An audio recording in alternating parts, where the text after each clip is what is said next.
right now. Okay, it says I'm live. Oh, I probably should use some intro music, but haven't really homed it down. Let me make sure that my audio is good.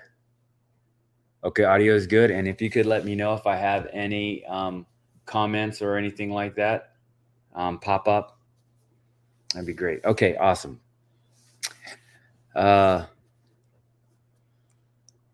Happy Sabbath, everyone. Shalom Sabbath for all my Israelite brothers out there and sisters. Haven't done a broadcast for a little bit, so had a meeting with the Mosh Bakah with the congregation, and it inspired me to go live right now. So just wanted to continue in the series that I had been doing previously, which is going over the law. And we're going to be reading out of Deuteronomy, the book 17. Okay, so now I'm going to share my screen. It says, your entire screen, application window. Okay. This one, I think so. There we go. Share. Okay. Can you see my screen? Nothing? Okay, there we go. All right. So now it should be on. It should be switching over in a quick second. All right, hold on. Okay, yeah, there we go. Sorry about this. This is all kind of still new to me. So please bear with me. Okay, so Deuteronomy 17 and 1 out of the KJV. It says, "Thou shalt not sacrifice unto the Lord thy God any bullock or sheep wherein is blemish, or any evil favoredness, that for that is an abomination unto the Lord thy God."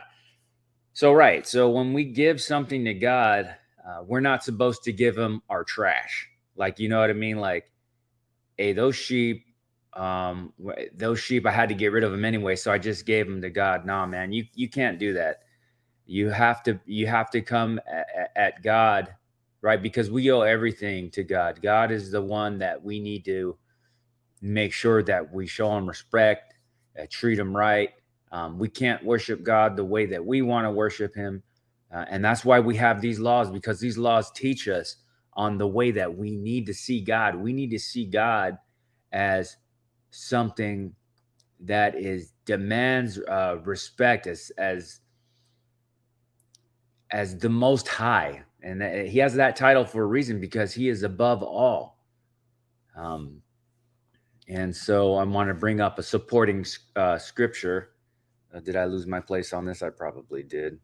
Let's see. I think it's in 2 here. I find it. No, okay. It was in 1. Okay. Where is it? Oh, here it is. Okay. So it says, "Ye offer polluted bread upon my altar."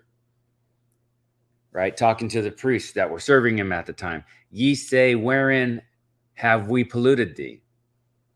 And he says, "In that ye say, the table of the Lord is contemptible."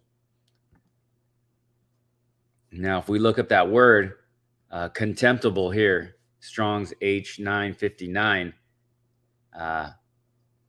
bazah, it means to despise, to disdain, to hate it, basically. And he says, "In that ye say, the table of the Lord is contemptible. And if ye offer the blind sacrifice, is it not evil?" So in other words, if you're going to give an offering unto the Lord, like a lamb or a goat, and that animal has a disease, that's calling the table of the Lord contemptible, right? You're giving him your trash. It's a sign of disrespect. says, and if ye offer the blind for sacrifice, is it not evil? And if ye offer the lame and sick, is it not evil? Offer it now unto thy governor. Will he be pleased with thee, or accept thy person, saith the Lord of hosts? So, in other words, if you had the chance to go to the White House, right, and or the say the president was going to come to your house to have dinner with you, hypothetically speaking, right? It's kind of hard to imagine, but imagine it. Say if the president was coming to your house and he's going to have dinner with you, although maybe some of you would probably want to serve the president, maybe a diseased animal. But just say you liked, yeah, for hypothetical sake, say you liked and respected your president, right? And the president came over to your house and you were going to cook him up something from your farm, a farm fresh meal of a lamb, right? You're going to have lamb chops. Maybe you barbecued them or cooked them, pan seared them with olive oil and like a sprig of thyme, But that meat that you happen to serve him came from an animal that was rife with disease. A blight, as they might say in the Bible, some type of maybe a blight is for plants, but like some type of animal disease, right? You don't want to eat a diseased animal. That's the type of thing that needs to be taken out from among your flock and burned someplace so it doesn't infect your other animals. So if you wouldn't do that to a president, a man that you liked and respected, then how are we to treat God in this way? So give the best to God, in other words, and make sure that you treat him with the respect that he commands you to do, because this is a command. And then it says, if there be found among you within any of thy gates, which the Lord thy God giveth thee, man or woman. I wanted to pull up this image. And then you have the image here of, these cattle being slaughtered here, and just kind of, not really sure if they're diseased or not, but just imagine that, you go to slaughter an animal. These are animals that needed to be slaughtered anyway because they have diseases, right? Hypothetically speaking, and you end up serving this, right, to Yahweh, right? That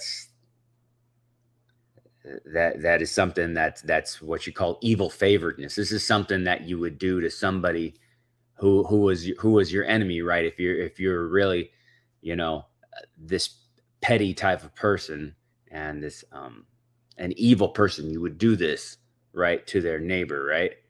But then think about people doing this to God. Yeah, it's a big no-no. All right. So it says, if there be any found among you within any of thy gates, which the Lord thy God giveth thee, man or woman, that hath wrought wickedness in the sight of the Lord of thy God, in transgressing the covenant, breaking those laws, and hath gone and served other gods and worshipped them, either sun or moon or any of the host of heaven, which I have not commanded, and it be told thee, and thou hast heard of it, and inquired diligently, and behold, it be true, and the thing certain, that such abomination is wrought in Israel, then shalt thou bring forth that man or that woman which have committed that wicked thing unto thy gates, even that man or that woman, and shall stone them with stones till they die. At the mouth of 2 witnesses or 3 witnesses shall he that is worthy of death be put to death. But at the mouth of 1 witness shall he shall not be put to death. Okay. So, right. So if you have witnessed anybody worshiping idols, right? And this would be in the land of Israel. This is definitely not in the land of our captivity, because we have to abide by the laws of this land that we're in, because this is part of our punishment, right? We can't go around killing people because they're worshiping idols now, because now is not the time. Now is the time that we remember ourselves and come out of that idol worship to begin to worship Yahweh correctly through his commandment, right? So this is speaking about when you're in the land, okay, that thou shalt bring forth that man or that woman which have committed that wicked thing unto thy gates, even that man or woman, and shalt stone them with stones till they die. Okay. And this is and this actually happens in other countries. You know, this is a real thing. Where you see this woman here in this picture, she's getting buried, and so as not to move because they're going to stone her. And they pick up rocks and they throw them at her until she dies. You know, they throw it at her head until she dies, and it's brutal, but this is done for reason, right? And this type of sentence can only be carried out at the mouth of 2 or 3 witnesses, because anytime a judgment is given forth, right, you have to go to the priests, the Levites, which will give, or the judge in that area, which will give you that sentence, the sentence to be carried out. But if that sentence is found to be true, I'm sorry, if it's found to be true that this person has committed that sin worthy of death. Okay, and it says, the hands of the witnesses shall be first upon him to put him to death, and afterward the hands of all the people. So thou shalt put the evil away from among you. Right? Because Israel needs to be pure before Yahweh. Israel needs to be holy before Yahweh. We need to be sanctified in his law. And this wickedness is like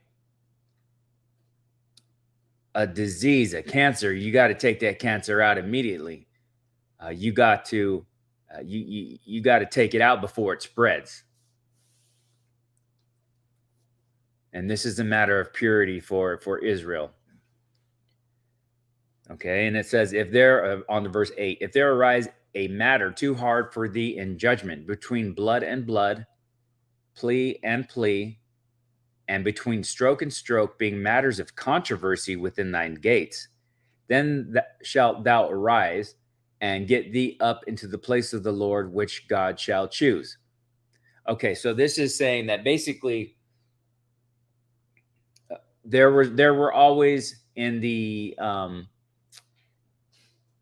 allotment of possession that was administered to the 12 tribes of Israel, there was always an area within those allotments for the Levites, and the Levites were the administrators of that law.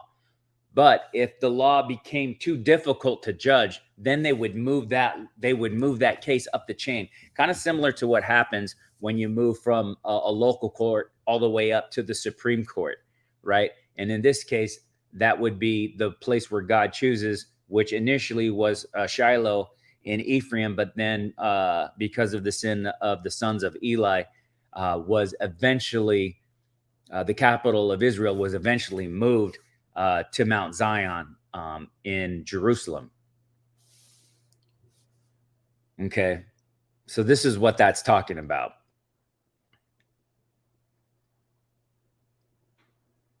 And it says, and thou shalt come unto the priests and the Levites and unto the judge that shall be in those days and inquire. And it shall be in those days and inquire, and they shall show thee the sentence of judgment. And thou shalt do according to the sentence which they of that place which the Lord shall choose shall show thee. And thou shalt observe to do all that they inform thee, according to the sentence of the law they shall teach thee, and according to the judgment which they shall tell thee, thou shalt do. Thou shalt not decline from the sentence which they shall show thee to the right hand nor to the left. Okay, so it's saying that when we come into our land, right, when we come into our inheritance, that we're basically we have our own court system. We deal with our problems, right, according to the law of Yahweh. And whatever sentence is given out by those by that chosen tribe, which is the tribe of Levi, that we should carry out that sentence, right? So this is what this particular passage is explaining. And then it says, and the man that will do presumptuously and will not hearken unto the priest that standeth to minister there before the Lord thy God, or unto the judge, even that man shall die, and thou shalt put away the evil from Israel. So, you know, it's gonna be a thing where you have to listen, and the rebels will be purged from among Israel. And that's why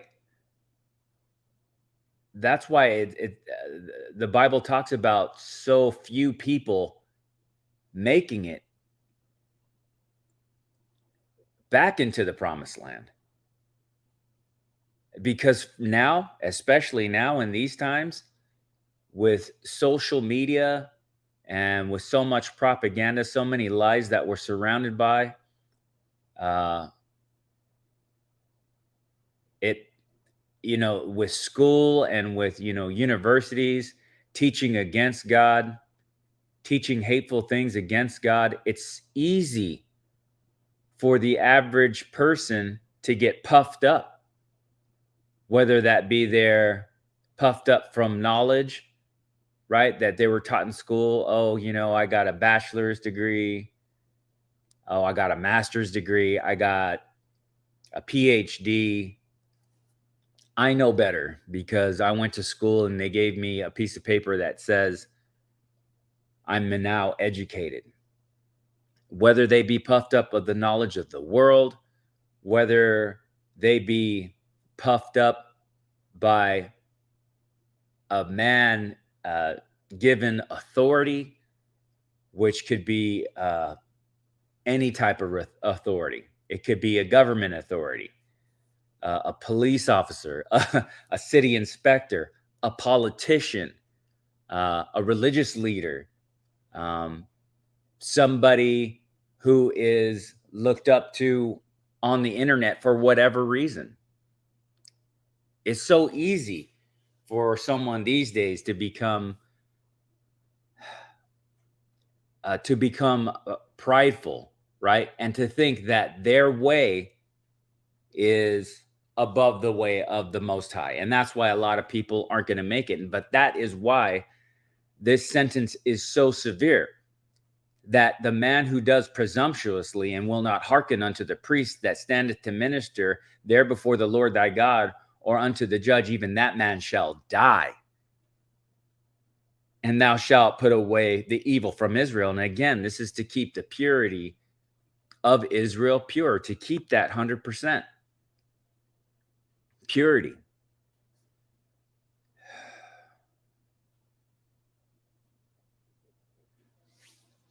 And all the people shall hear and fear and do no more presumptuously. Now that punishment is not given out in private. That punishment is known among the congregation of Yahweh.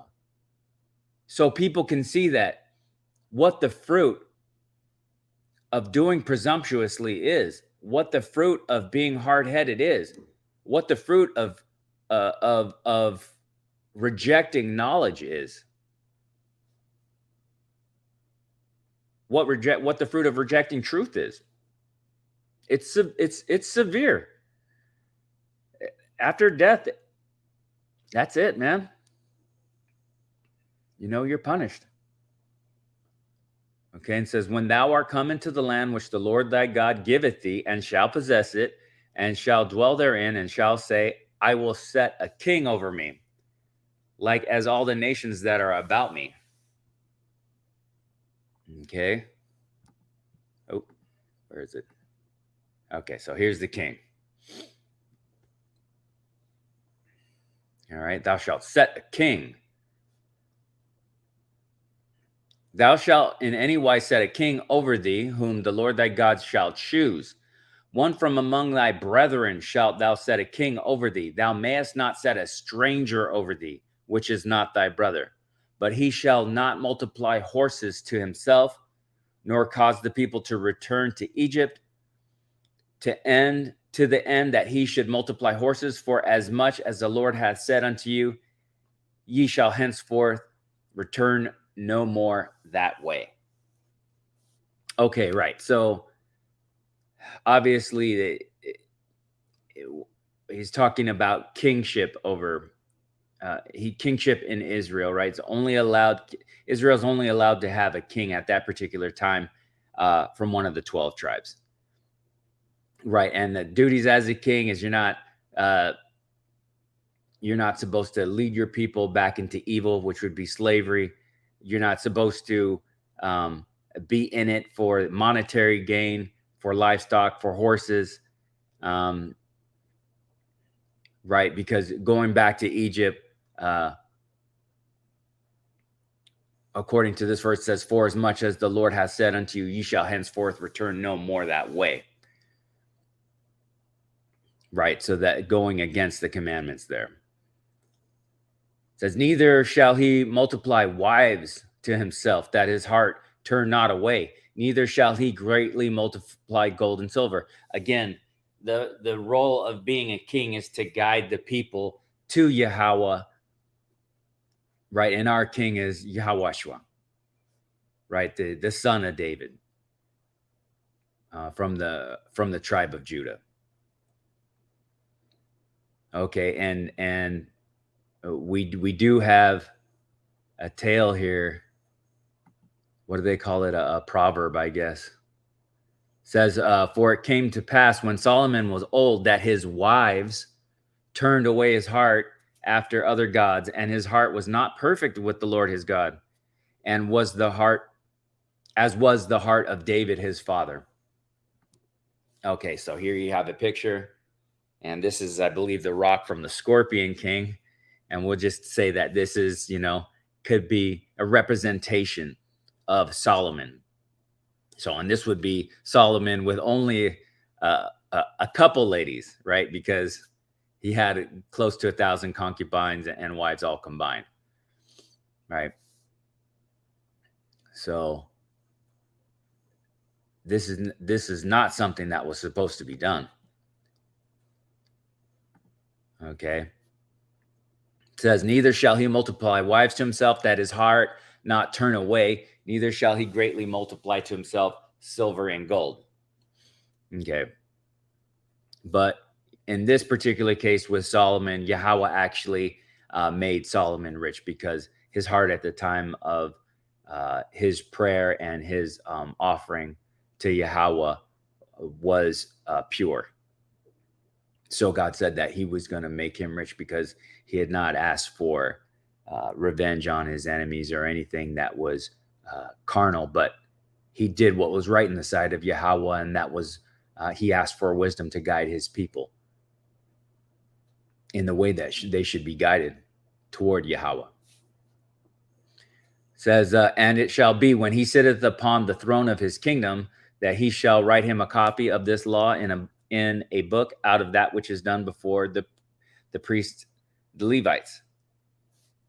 Okay, and this is the duty of the king, that when he sits on the throne, right, to write a copy of these laws. And the reason that is because the king, in order to run the government, he has to know the law.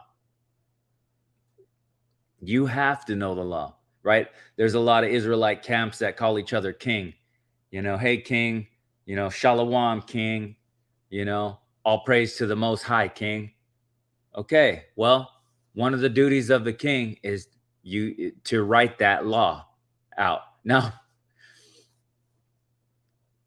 I'm not saying that anybody who's called king, now your duty is to write the law out, right? Let's face the facts, not everybody is a king. But there will be crowns, right, to those who overcome. And what's that mean? That means that, hey, you got to know this law, you know? You have to know this law. Okay. And if you want to write out that book of the law, write it out, man. If God puts it on your heart to write it out, write it out. You have you have Genesis, you have the first 5 books to write out all those laws, which that's a righteous endeavor as far as I'm concerned. Okay, so let's see. Verse 19. And it shall be with him, and he shall read therein all the days of his life, that he may learn to fear the Lord his God, to keep all the words of this law and these statutes, to do them, that his heart be not lifted up above his brethren. Okay. Let's see here. This is a harem. Right. So here's a representation of the book of the law, right? It's Aztec, a book, or from Central America, either Aztec or Mayan. But I'm just using this to represent as if this was the book of the law. Okay. And then here's a man reading his book here, and we'll just say that this is the law here. And it says that his heart be not lifted up above his brethren. Okay, so that you remember, part of that law is to be humble, and that your heart is not supposed to be lifted up above your brethren, and that he turned not aside from the commandment, right? Because we are commanded that we should be humble, right? And that we're to remember that we're part of a big family, and for our hearts not to be lifted up, but that we would be acceptable before Yahweh in all humility. Okay. And that he turn not aside from the commandment to the right hand or to the left, to the end that he may prolong his days in the kingdom, he and his children in the midst of Israel. Okay, so you're supposed to walk that line, that commandment. You're not supposed to go, to the left or to the right. You're not supposed to be, go off this way or that way, to be more lenient, to be more strict, I suppose.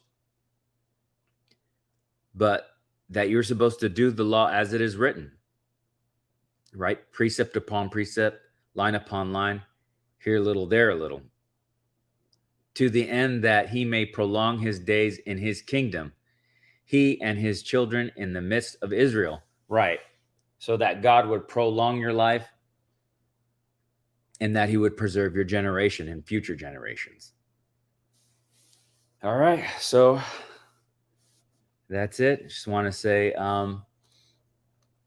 thank you for watching the video. If you made it all the way through, even if you caught a little bit, you want to come back to it later, or you just caught a little bit, I just pray that the word of Yahweh, enters into your heart, that you think about some of these things that were discussed here in Deuteronomy 17. And then I got one more scripture for you. Let's see.